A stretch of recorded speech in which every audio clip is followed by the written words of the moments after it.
And now we have Shubhendu Ghosh joining us from Bharat Mandapam in New Delhi. Shubhendu, well, final day of the India AI Impact Summit 2025 today with key discussions and the possibility of a leader's declaration being adopted. What are the biggest takeaways we should watch for today? And could this mark a real step towards global consensus on AI governance?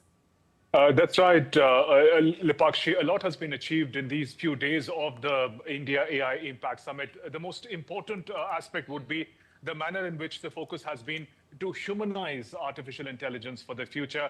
When the leaders' plenary took place yesterday, all leaders together in one voice spoke about the manner in which there is a need to make AI more inclusive, make it into a model that serves humanity and not seek to replace it.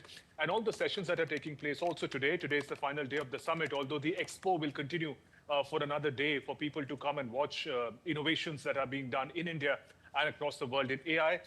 There are different sessions on education, there is on agriculture, the manner in which AI could play a role in international negotiations. So there isn't really any area where the impact of AI is not being articulated at this summit. And that sort of diverse conversation and discussion continues on this final day of the AI summit as well.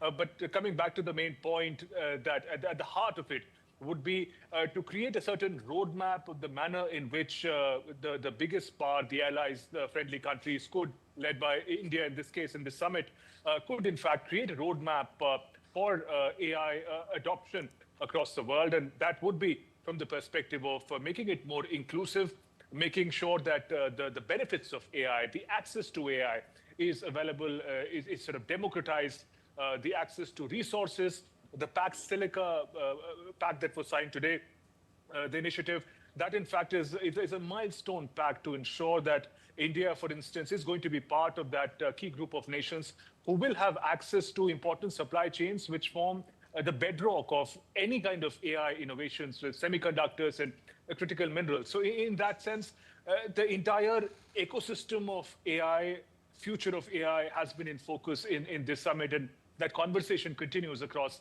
different sessions today. Right, Shubhendu. In fact, beyond the big announcements and the declarations, signing of Pax Silica, are we seeing clear timelines or actionable roadmaps emerging from day 5, especially on education reform, AI governance, and supply chain security?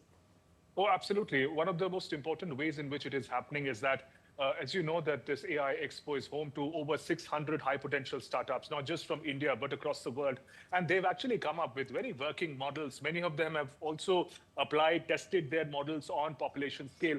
So this place, Bharat Mandapam in the summit, in the interactions and the expo in particular, in fact, is a ground where the ground reality, the impact of artificial intelligence in our daily lives, whether it is in education, whether it is in public services, whether it is in health and diverse areas, the impact of it, the role of it, the use of it is already in place.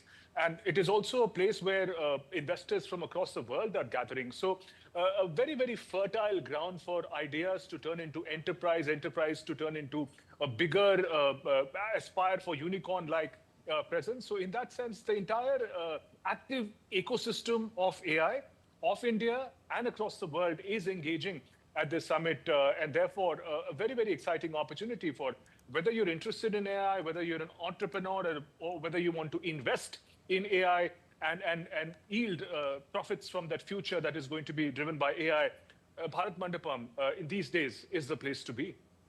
Right. Shubhendu, also given India's push for its inclusive AI vision and its move now to join Pax Silica, how is India being seen as a bridge between the global south and major AI powers in the world, or as firmly aligning with the new strategic tech bloc?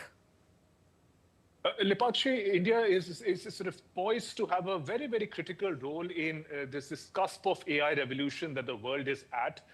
Prime Minister, in his several interventions in the past few days, has spoken on this aspect that whether it is people, whether it is the resources, whether it is energy, in all of these domains, grassroots innovations in AI, in all these domains, India has made significant progress and engagements with partner countries. So in that sense, India is in this sort of enviable position. French President Emmanuel Macron also a couple of days back said that the question is not whether India will adopt AI innovations in the future, but the question is who are the countries that are going to partner with India. So India is also seen as this important leader, important sort of not just resource, but also an important player in this whole domain. Is set to play a very critical role, and a lot also is being reflected on the success of a digital revolution in the country and the manner in which the benefits of it has reached the grassroots. Whether you buy a cup of chai, say for example in Delhi for 2 rupees, or whether you buy an Apple expensive mobile phone at a shop, you can pay through your mobile. You don't have to turn to cash. So those grassroots revolution has given the confidence to entrepreneurs in India and also worldwide that India is the place where the testing, the success of AI has to be closely looked at, because if it works in India, if it works at the grassroots in India with its diversity, whether it's linguistic, socio-economic, it is poised to work around the world. Absolutely. India is a hub for innovation right now. Thank you so much, Shubhendu, for all that information from Bharat Mandapam.